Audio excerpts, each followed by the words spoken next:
बहुत दूर दर्श के राज्य में 3 खूबसूरत बहनें थीं। उनका बाप राजा था जो अक्सर पार्टी रखता था क्योंकि उनकी बेटियों को डांस पसंद था।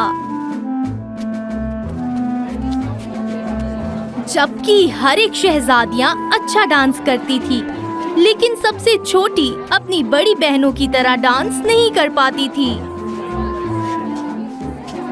मिया, जब तुम डांस करते वक्त तुम थोड़ा और सुंदर कर सकती हो। छोटी शहजादी चाहकर भी अच्छे से डांस नहीं कर पाती थी। उसके आसपास के मेहमान भी उसके अजीब डांस को देखते थे और आपस में उसका मजाक उड़ाते थे। ये कैसा डांस है? क्यों ऐसे हरकत कर रही है? मैं कभी दोबारा डांस नहीं करूंगी।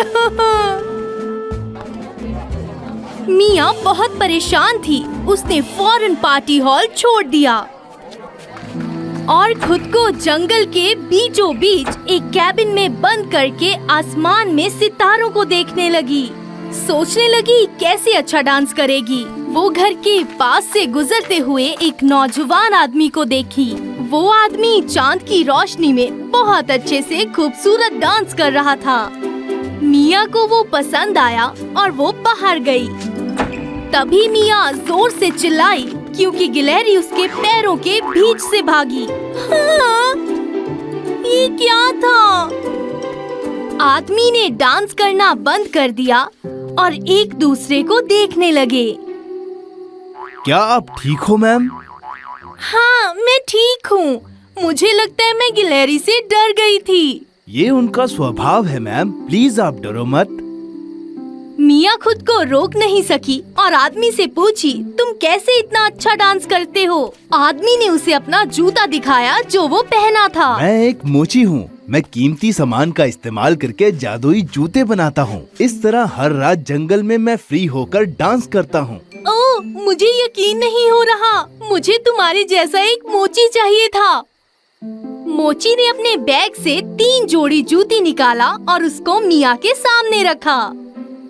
अपनी आंखें बंद करो और कुछ विश करो और इनमें से तुम्हारी किस्मत एक जूती चुनो। लेकिन याद रखो, हर जूती का एक रूल है। अगर रूल नहीं मानोगी तो ये जूती जैसा चाहे वो जादू तुम पर कर सकते हैं। मिया फौरन अपनी आंखें कसकर बंद कर ली। मोची ने उसकी किस्मत पर जूतियों को अदल बदल दिया कि कौन सी जूती मिया उठाती है। अब तुम एक जूती चुन सकती हो। प्लीज पार्टी में मैं सबसे अच्छा डांस करने वाली लड़की बन जाऊं। मिया अपनी उंगलियों से हल्के रंग की लाल जूती चुनी और अपनी आंखें खोली। इन्हें लो, ये अब तुम्हारी हैं, लेकिन भूलना मत, तुम जूतियाँ तब पहनोगी जब तुम्हें पूरा चांद नजर आएगा। अगर तुम ये करी तो ठीक है, नहीं तो ये जादुई जूती कभी नहीं उतार पाओगी। यही इसका रूल है।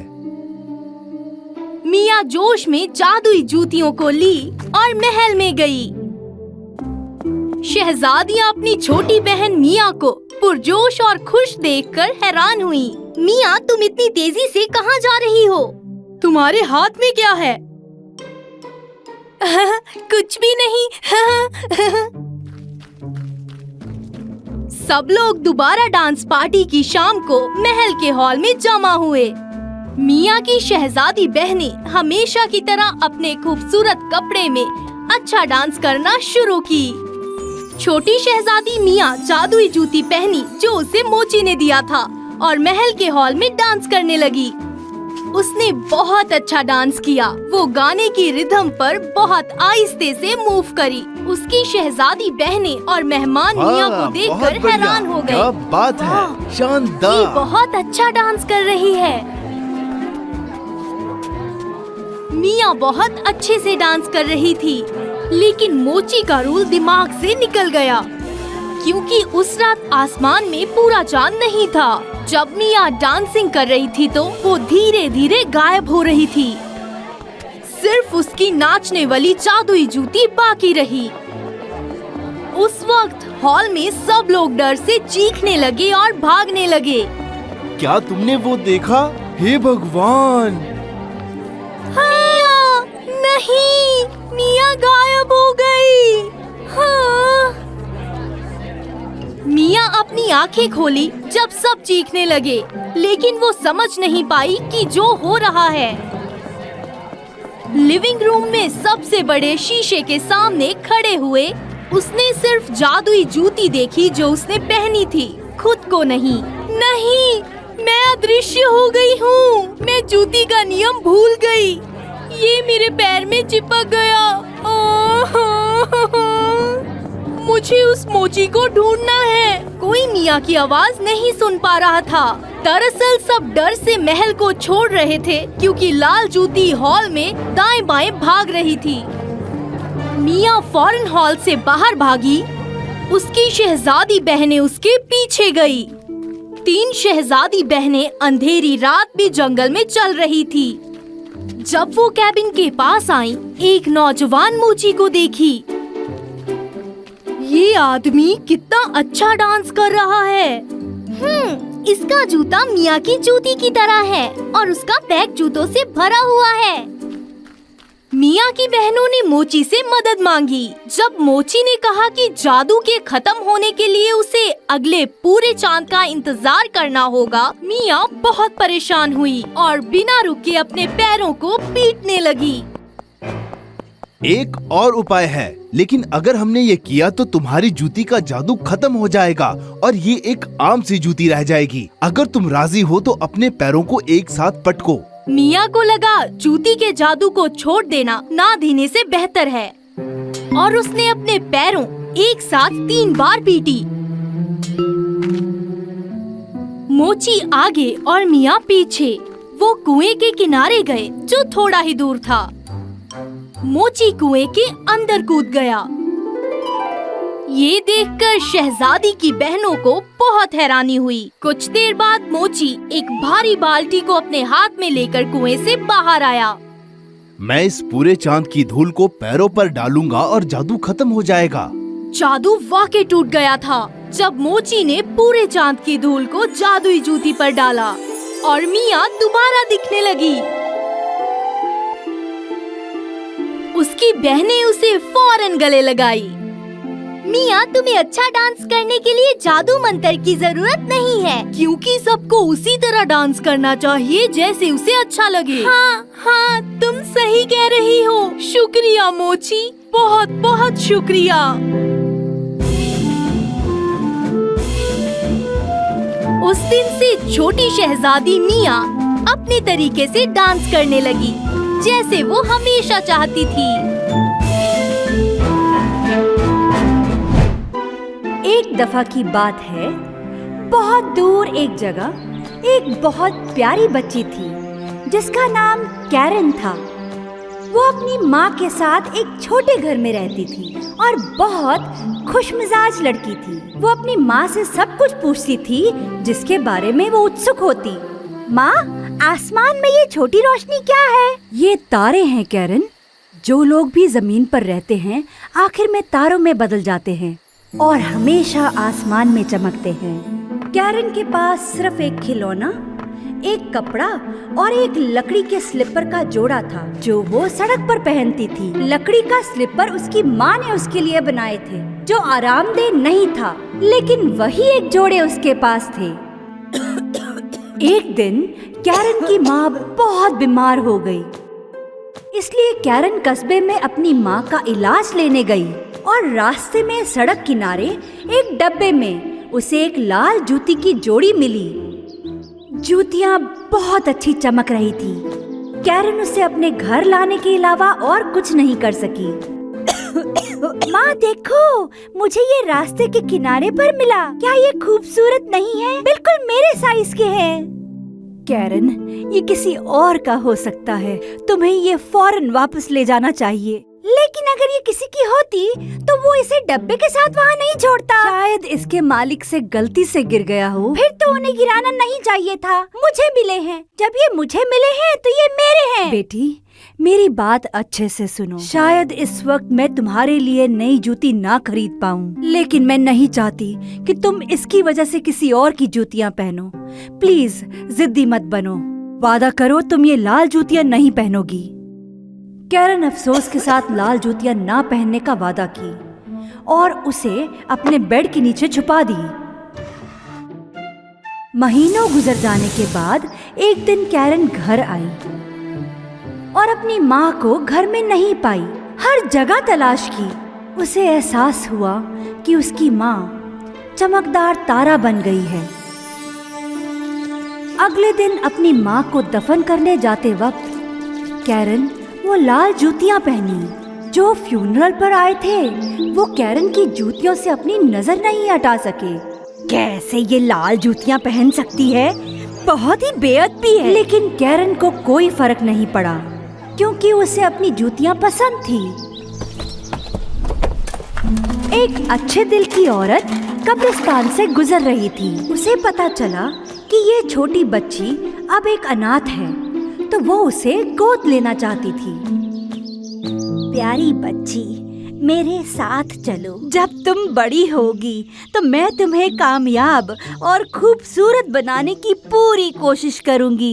इसलिए कैरन बूढ़ी औरत के साथ सालों रहने के लिए गई।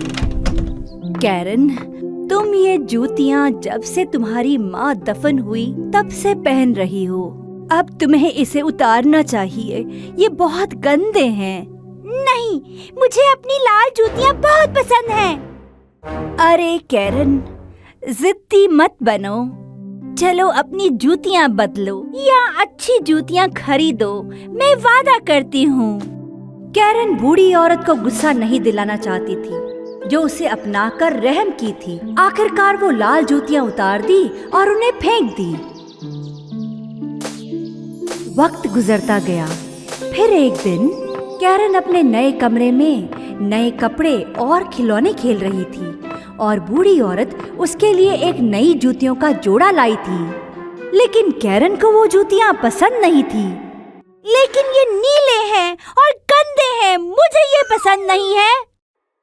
और आने वाले कई सालों तक कैरन अपने जूतों को बहुत मिस करती थी। वो बड़ी होकर बहुत सुंदर लड़की हुई, लेकिन उसका जिद्दीपन कभी नहीं बदला। जब भी बूढ़ी औरत उसके लिए तोहफा लाती, मैं ये नहीं पहनना चाहती, लेकिन मैं ये तुम्हारे लिए सिली हूँ। मैं ये खाना कभी नहीं खाऊंगी, मेरे लिए फ्रेंच फ्राइज बनाओ। प्लीज थोड़ा सा चख लो बेटी। बूढ़ी औरत को बहुत अफसोस हुआ। जब कैरन टेबल से बिना खाए चली गई, उसने उसके लिए फ्रेंच फ्राइज बनाकर उसके रूम ले गई। उस वक्त कैरन अपनी नीली जूतियां निकाल रही थी। देखो, मेरी सारी चीजें छोटी हो गई हैं। मैं बड़ी हो गई हूँ। अच्छा, फिर चलो नए कपड़े और जूतियां लेते हैं। फिर बूढ़ी औरत और कैरन स्टोर गए। देखो, बिल्कुल मेरी पसंदीदा लाल जूतियों की तरह है। मुझे ये चाहिए, यही लेते हैं। कैरन, तुम्हें फैंसी लाल जूतियों की जरूरत नहीं है। तुम्हें ऐसी जूतियाँ चाहिए जिसे तुम हर जगह पहन सको। जैसे अगर हमें फ्यूनरल पर जाना हो, मैं सिर्फ एक जोड़ी जूती खरीद सकती हूँ। चलो ये काले रंग वाली खरीदते हैं और घर चलते हैं। मैं बहुत थक गई हूँ। मुझे फर्क नहीं पड़ता। अगर तुम दोनों जूतियाँ नहीं लोगी तो मैं अब से हर जगह नंगे पैर चलूंगी। छोटी बच्ची, काश तुम जिद्दी नहीं होती। बूढ़ी औरत कैरन के लिए काली जूतियाँ ली और अपने बचे पैसे से उसको खुश करने के लिए चमकीली लाल जूतियाँ भी ली। उन्हें घर चल कर जाना था। बूढ़ी औरत के पैर पूरे रास्ते बहुत दुखे और वो बिगड़ी कैरन को नहीं संभाल पा रही थी। और कैरन को फर्क नहीं पड़ता था। वो अपनी नई लाल जूतियों के साथ घर चली। एक दिन बूढ़ी औरत कैरन से कही कि उन्हें कस्बे में एक फ्यूनरल पर जाना है। कैरन, पक्का अपनी काली जूतियां पहनना, नहीं तो फ्यूनरल की बेअदबी होगी। कैरन अपने रूम में काली जूती और फिर चमकीली लाल जूती को देखी।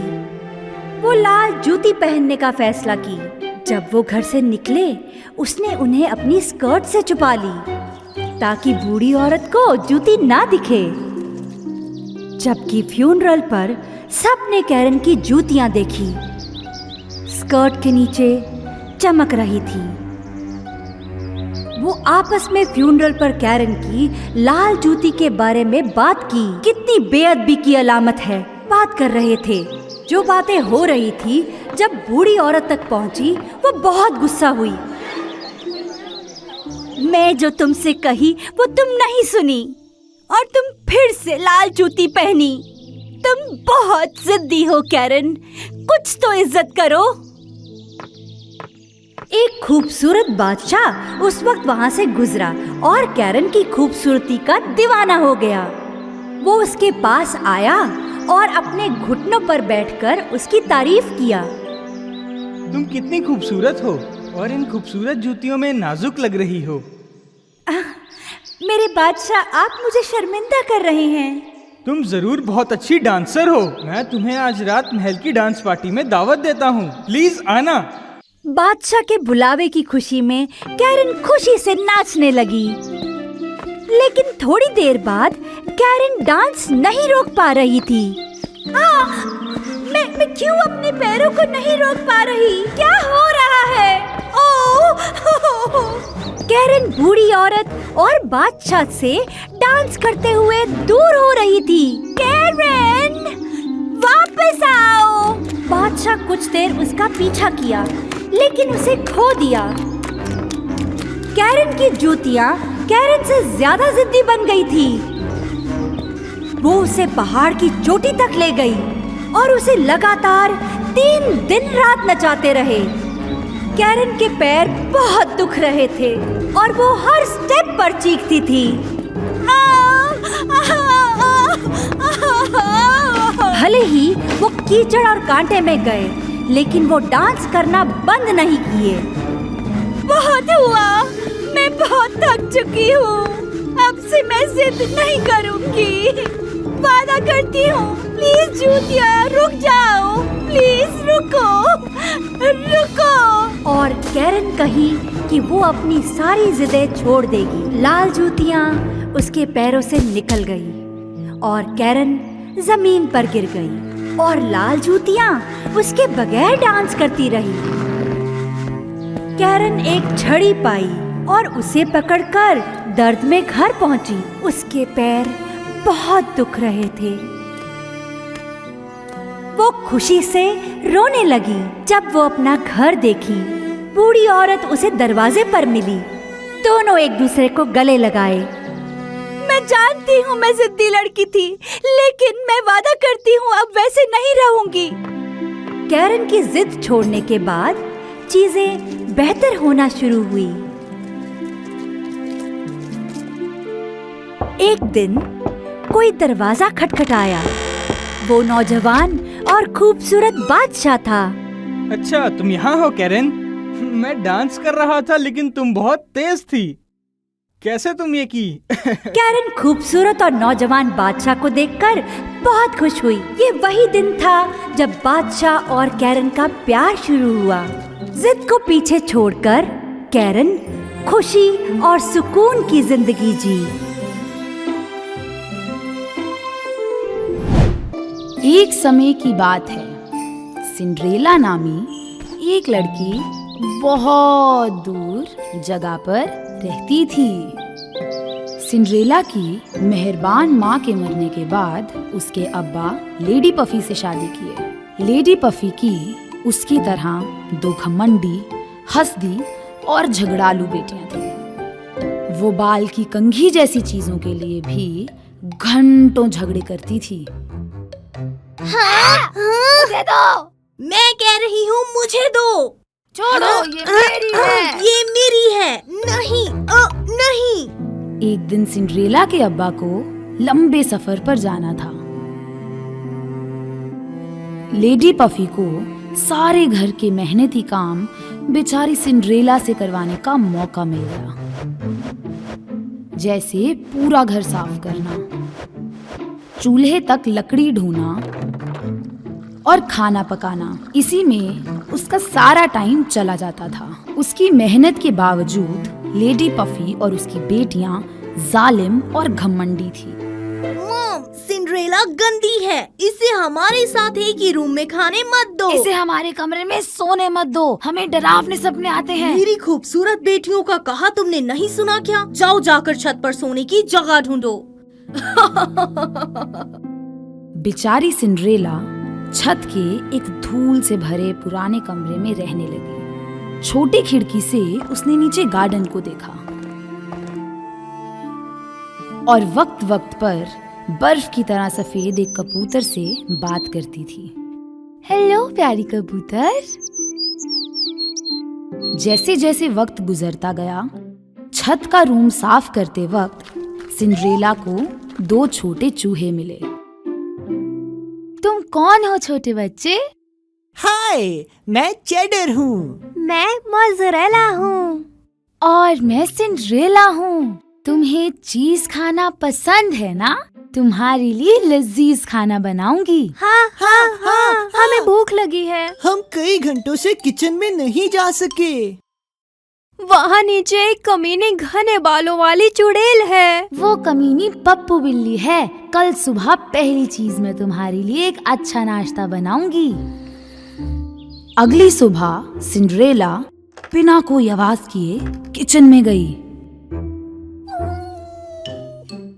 कमीनी बिल्ली पप्पू किचन में छोटे चूहों के बिल पर चेडर और मोज़रेला को शिकार करने का इंतजार कर रही थी।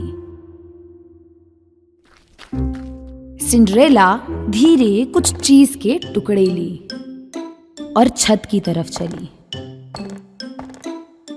तभी लेडी पफी की बेटियों ने उसे पकड़ लिया।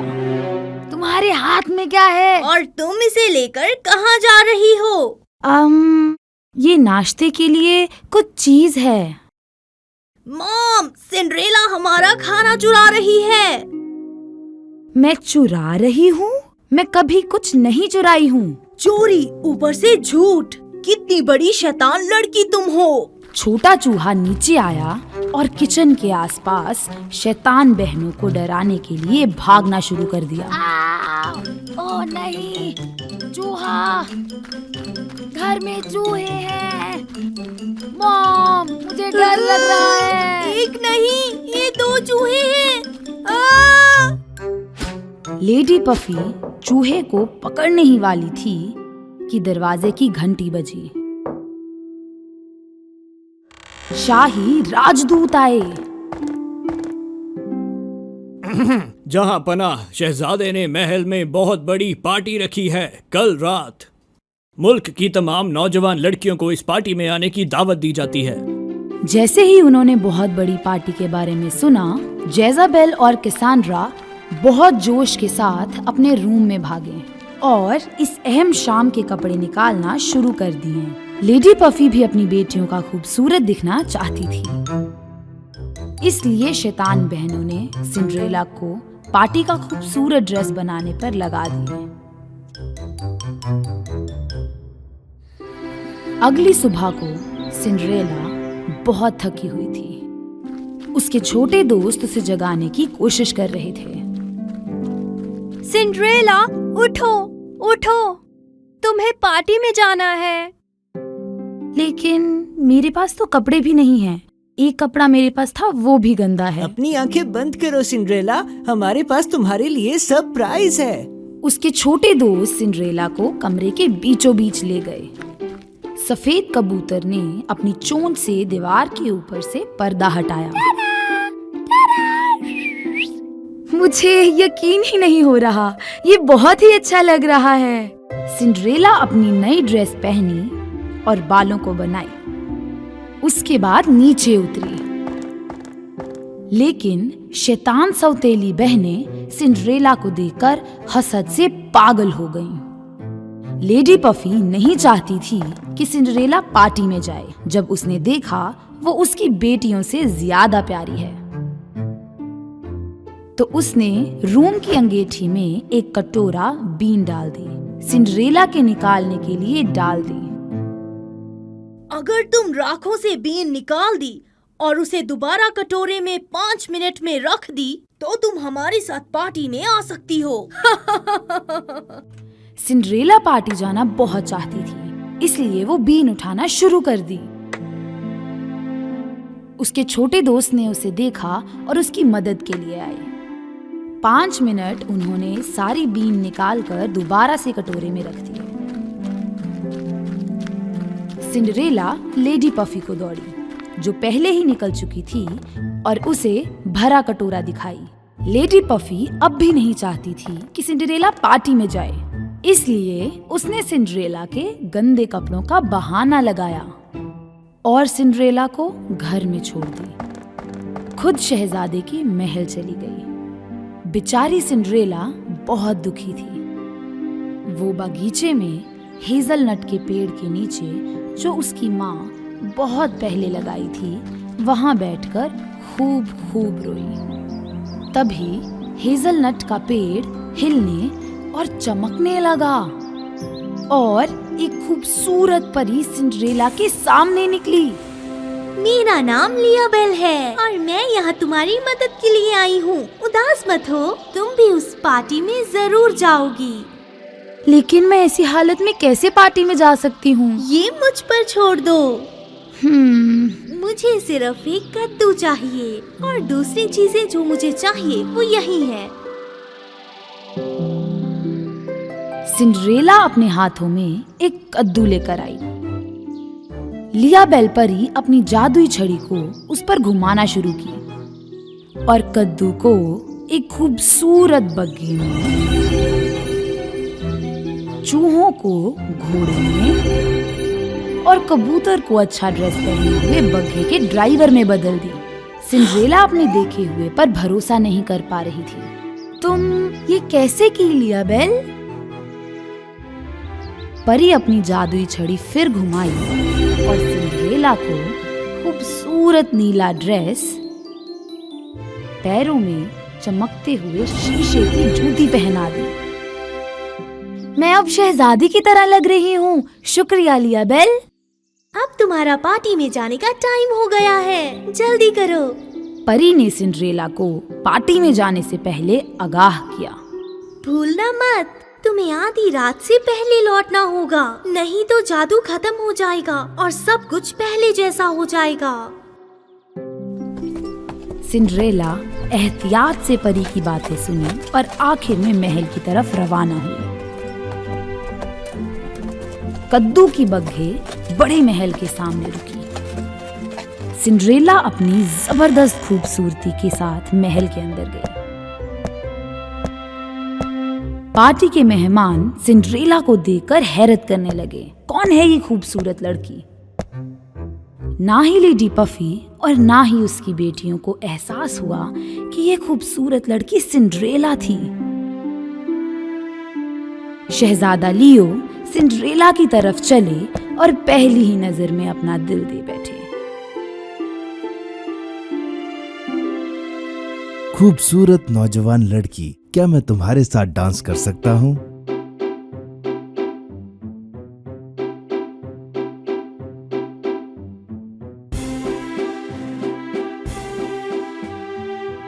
सिंड्रेला शहजादे लियो के साथ जादुई डांस में खो गई थी,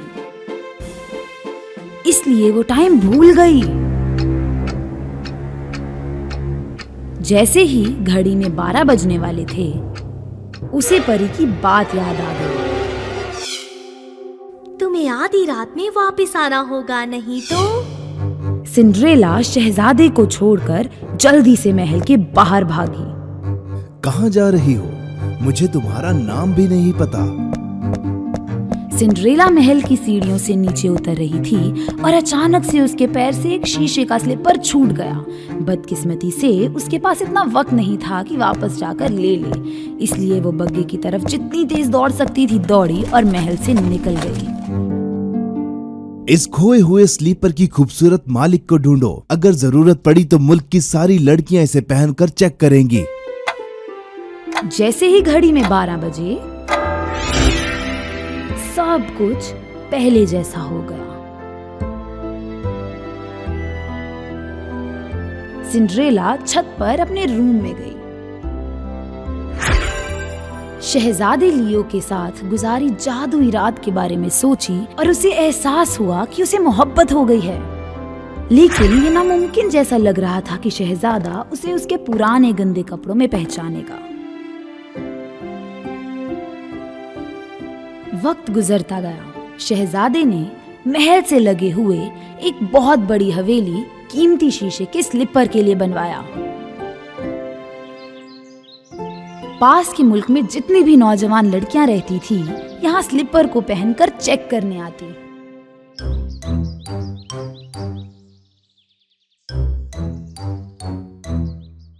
यहाँ तक कि लेडी पफी और उसकी बेटियां मशहूर हवेली में आए, लेकिन सिंड्रेला को अपने साथ नहीं लाए। तुम घर पर रहो। ये तो नामुमकिन है कि जूती तुम्हें फिट आए। हाँ, जूती या कसांड्रा या तो मुझे फिट होगी। लेकिन मैं भी तो एक नौजवान लड़की हूँ जो इस मुल्क में रहती हूँ। मुझे भी जूती ट्राई करने का हक है। लेडी पफी सिंड्रेला की बात सुनी भी नहीं। उसे घर में बंद कर दी और अपनी बेटियों के साथ निकल गए। बिल्कुल शीशे की स्लीपर ना तो कैसेंड्रा और ना ही जेजाबेल के पैरों में फिट हुए।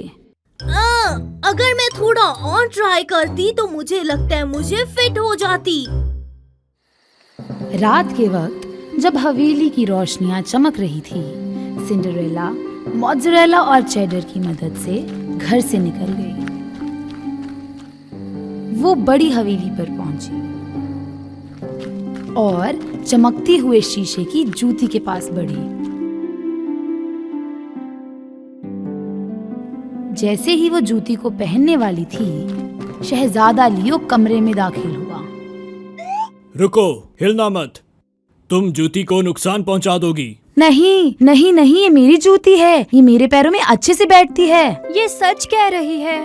ये सिंड्रेला है। सिंड्रेला शहजादे लियो के सामने हिम्मत करके जूती को अपने पैर में डाली और उसने देखा कि जूती सिंड्रेला के पैर अच्छे से बैठ रही है।